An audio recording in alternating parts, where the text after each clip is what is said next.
Hello, my name is Dr. Matute. You are welcome to a brief illustration of the endocrine system. So the endocrine system is one of two control systems in the human body. We have the nervous system and then we have the endocrine system. The endocrine system is generally controlled by the nervous system, which is the primary control system in the human body. The endocrine system effect is controlled by producing hormones. Hormones are chemical substances that are produced in one part of the body, or sometimes they are called chemical messengers. They are produced in one part of the body and they have their effect on another part of the body. It means that hormones have to be transported from one part of the body to another. The endocrine system is ductless, which means that it does not have vessels to transport its hormones.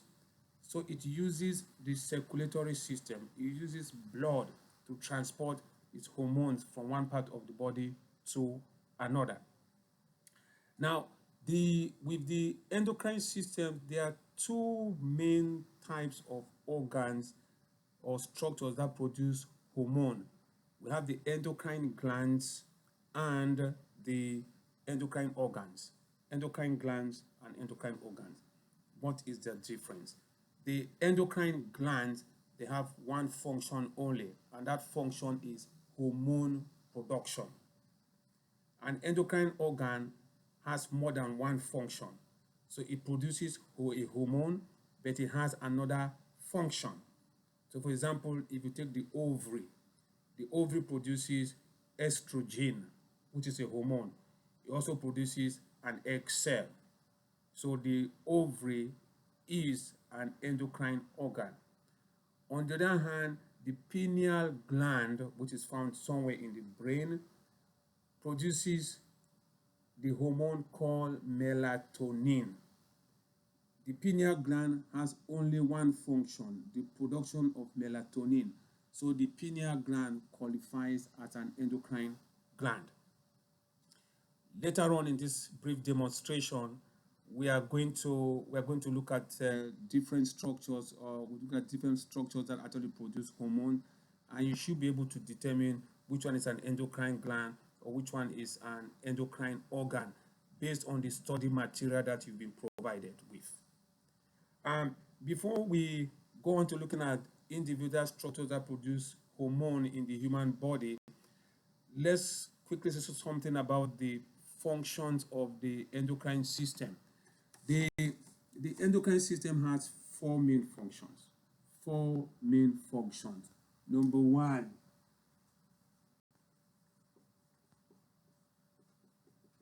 it controls digestive processes. So the endocrine system controls digestive processes.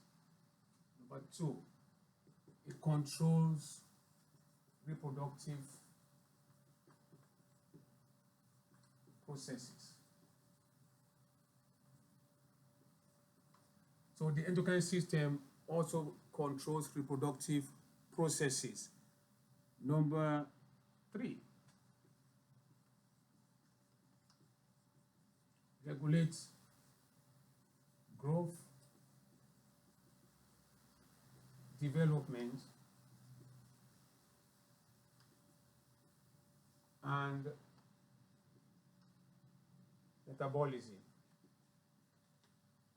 So that's the test function. Regulation of growth, regulation of development, and regulation of all of the chemical reactions that occur in our bodies. Remember that we are sustained by chemical reactions. So all of those chemical reactions that sustain the human body, they are controlled by the endocrine system. Number four, this organ system is involved in the maintenance of homeostasis.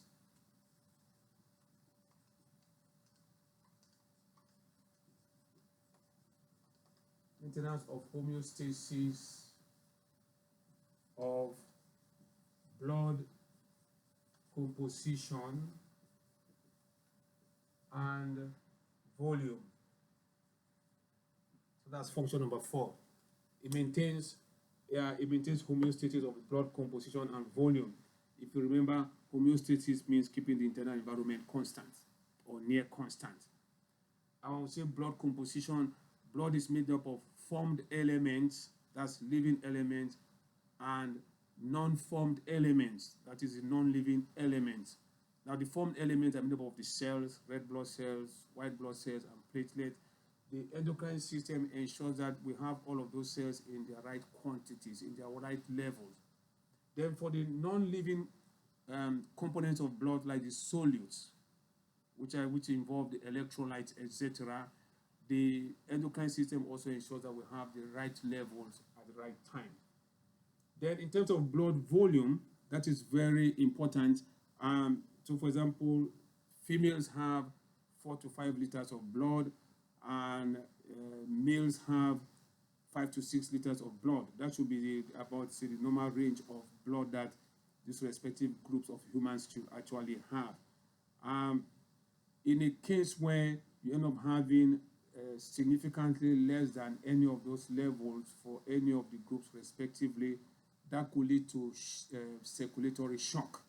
So the reason why the majority of the people do not go through a circulatory shock is because the endocrine system is there to ensure that the blood volume remains at the level at which it actually needs to be. All right. Now, if you have the study materials with you, you will see that structures that produce hormones in the human body, they can be classified as endocrine glands and endocrine organs, which we explained earlier on. Now, we'll look at this, we'll look at what we have here, and let's see which of the hormone-producing organs or structures that we can actually identify. So this one over here, that is the pituitary gland. This is the pituitary gland. This, if you can see number 1 here, this is the pituitary gland. Here, this is the hypothalamus right here, and this is the pineal gland. One more time, pituitary gland, hypothalamus right here, pineal gland. The pituitary gland and pineal gland, they are endocrine organs because they have just one function, hormone production. The hypothalamus here is an endocrine organ or an endocrine structure because it is not only involved in hormone production, it has another function as well. Then over here, this is the thyroid. This is the thyroid gland. This is the heart, right here. And this is the parathyroid hormones. You see this elevation. These are the parathyroid glands. These are the parathyroid glands. The parathyroid glands are contained in the thyroid gland. So the background here is the thyroid gland, as we have over there. The background is thyroid gland. These elevations that we see, they are the parathyroid glands. Now, if it was shown in this model, the thymus would have been found somewhere over here. The thymus is one of those structures that produces hormone, but it's not an endocrine gland, it's an endocrine organ. It is not represented here, but it should have been right here, just a little bit above the heart. Then let's come over here. This is the pancreas. This is the kidney, adrenal gland, testes, ovaries, and this is the uterus. Inside this we'll find the placenta. This is the uterus. Inside here we'll find the placenta. So one more time, the hormone producing organs that are found in this illustration, we have the testes. The testes, it produces testosterone. and it produces sperm cells, so it is an endocrine organ. This is the uterus. Inside here, the brownish layer, that will be the placenta. And remember, a placenta can only be present if there is a pregnancy in progress. This is the ovaries, ovary number 1, ovary number 2, pancreas, kidneys, adrenal gland, that's the heart, thyroid gland, this is right here, over here. Then these bumps we see here, these are the parathyroid glands. One more time, the parathyroid glands are contained within the thyroid gland. Then if we come to the brain, we have the pituitary gland right there. We have the hypothalamus here, and then we have the pineal gland right over here.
All right, now we have, let's use this whole model to see if we can go down the list. Let's go down the list of that was provided to you. Using this model, if we come back over here, this is this is the thyroid right here. That will be the thyroid. That will be the thyroid. This is the heart right here. If this model was to show us, we would have seen the thymus. You see the thymus over here, but we cannot see that. So, but this is the heart right here. And so that's your heart. Then this is the liver right here. Then the next one we have is the stomach. This is the stomach. So stomach, liver, heart. We'll remove those. We also have if you check your list, you also have the small intestines. These are the small intestines right here. These are the small intestines. So we'll remove that. So the pancreas.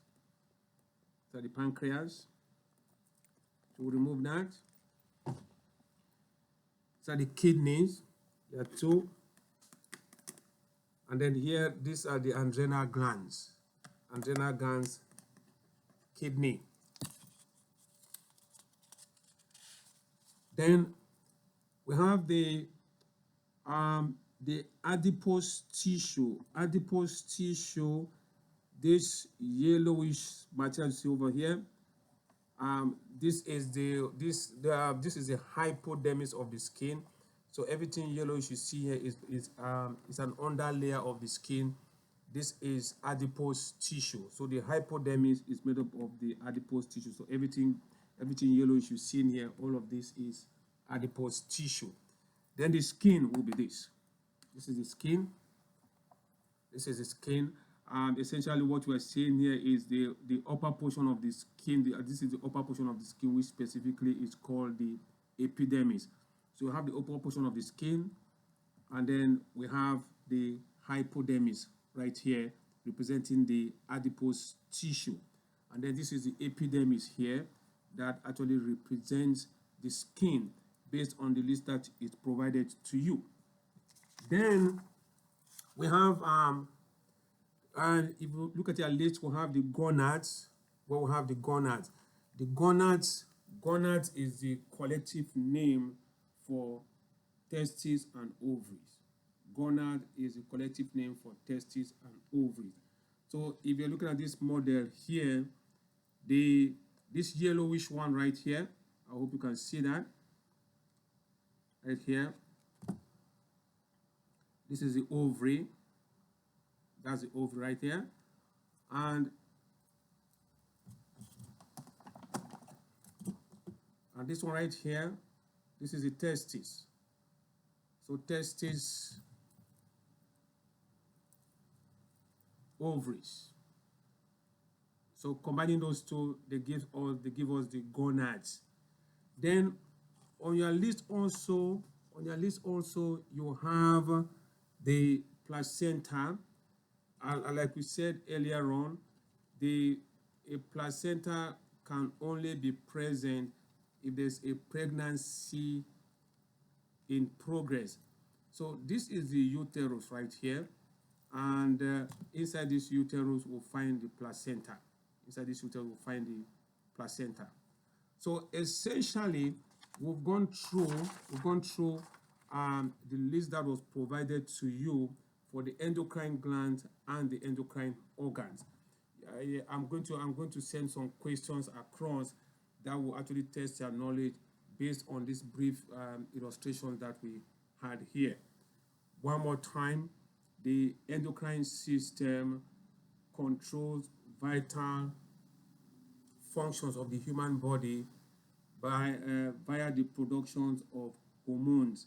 Hormones are chemical messengers. They are produced in one part of the body and they have a function in another part of the body. They are transported via blood because the endocrine system on its own does not have any transport system. All right? I hope this was helpful.